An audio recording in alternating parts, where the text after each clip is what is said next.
మాటల్లో ప్రధానమైనది ఆయన మాట్లాడింది పోలవరం గురించి మాట్లాడారు.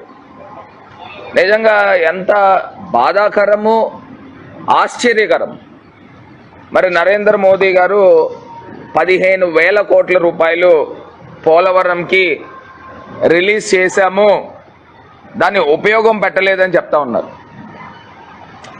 మరి 15,000 కోట్ల రూపాయలతో పాటు ఆంధ్రప్రదేశ్ రాష్ట్రము అదనంగా 2,800 కోట్ల రూపాయలు అదనంగా డబ్బు ఖర్చు చేసింది. మరి ఆ ఖర్చు చేసిన డబ్బుల్ని రియంబర్స్ చేయాల్సిన బాధ్యత కేంద్ర ప్రభుత్వం పైన లేదా అని నేను ప్రశ్నిస్తా ఉన్నా. ఇది కాకుండా సుమారుగా ఫైనాన్స్ డిపార్ట్మెంట్ వారు పోలవరం ప్రాజెక్టుకి సంబంధించి ఇంకా 17,000 కోట్ల రూపాయలు డబ్బులు ఇవ్వాలి అని చెప్పి finance department government of India వాళ్ళు సిఫార్సు చేశారు. పోలవరం ప్రాజెక్టు కాస్ట్ ఎస్కిలేషన్ పెరిగిపోతుంది. గతంలో 20,000 కోట్ల రూపాయలు ఉన్న పోలవరం ప్రాజెక్టు 19-20కి గాను 55,000 కోట్ల రూపాయలు కాస్ట్ ఎస్కిలేషన్ అయింది. మళ్ళీ కాలయాపన జరగడం వలన ఫైనాన్స్ పైన ఒత్తిడి పడుతుంది.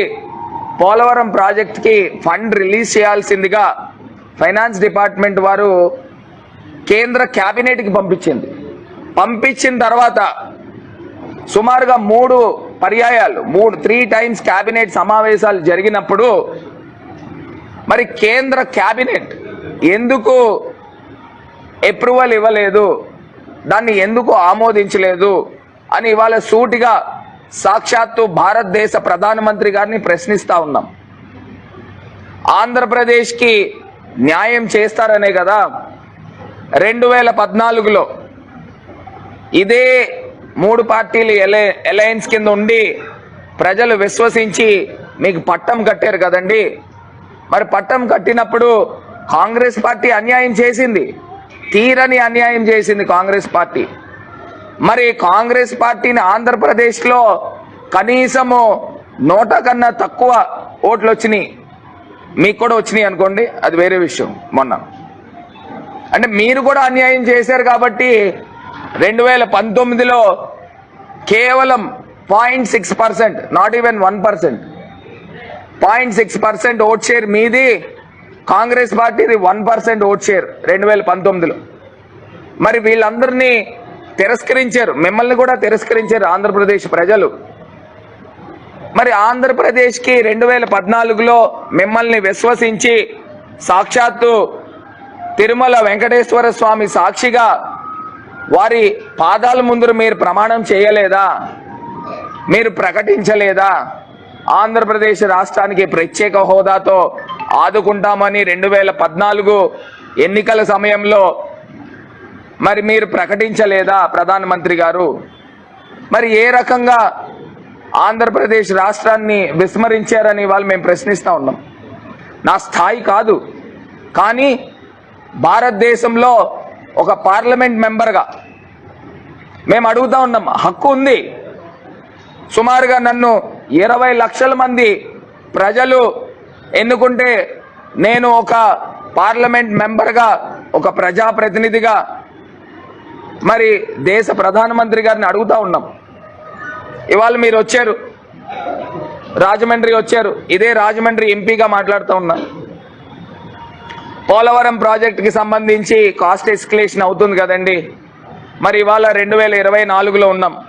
2019-20కే 55,000 కోట్లు అయింది. మరి ఇవాళ మీరు పూర్తిగా రివైజ్ కాస్ట్ ఎస్టిమేషన్ వేస్తే 1,00,000 కోట్లు అవుతుంది. మరి ఆ 1,00,000 కోట్ల డబ్బులు మన సొంత డబ్బులు ఇవ్వం కదండి. ఆ 1,00,000 కోట్ల డబ్బులు ఎవరు డబ్బులు ఇస్తాం? ప్రజా సొమ్మునే కదా తీసుకొచ్చి ఇచ్చేది. మరి ఎప్పటికప్పుడు టైమ్లీగా డబ్బు ఇచ్చి ఉంటే ఇవాళ పోలవరం ప్రాజెక్టు R&R ప్యాకేజీకి సంబంధించి 33,000 కోట్ల రూపాయలు కంప్లీట్ అయ్యి ఉండేది కదా. మరి గతంలో మీరే చెప్పారు పోలవరం ప్రాజెక్టుకి సంబంధించి, ఏ పోలవరం చంద్రబాబు నాయుడు కా ఏటీఎం హే ఏటీఎం అని ఇలానే చెప్పారు. మరి ఇవాళ చంద్రబాబు నాయుడు గారు మీరు ఏ రకంగా మరి పొగుడుతా ఉన్నారో మాకైతే అర్థం కావట్లా. అంటే ఇవాళ రాజకీయాలకి చంద్రబాబు నాయుడు గారికి మీరు పొగుడుతా ఉన్నారని అంటే రాజకీయ లబ్ధి గురించి అని ప్రజలందరూ కూడా అనుకుంటారండి. మీరంటే చాలా విలువలతో చాలా పెద్ద వ్యక్తిగా అందరూ పరిగణిస్తూ ఉన్నారు. మరి గతంలో మీరు మాట్లాడిన మాటలే ఇదే మాటలు మాట్లాడారు. ఇదే రాజమండ్రి వేదికగా మోడీ గారు మాట్లాడిన మాటలు ఒక్కసారి నేను చూపించాలని అనుకుంటున్నాను. पोलावरम प्रोजेक्ट किसानों के लिए जिंदगी और मृत्यु का विषय है। 2019 पानी का विषय है, माताओं बहनों के लिए पीने के पानी का विषय है। लेकिन ये यूटन बाबू के लिए, ये टीडीपी के लिए ये पोलावरम प्रोजेक्ट एटीएम है, एटीएम उसमें से निकालो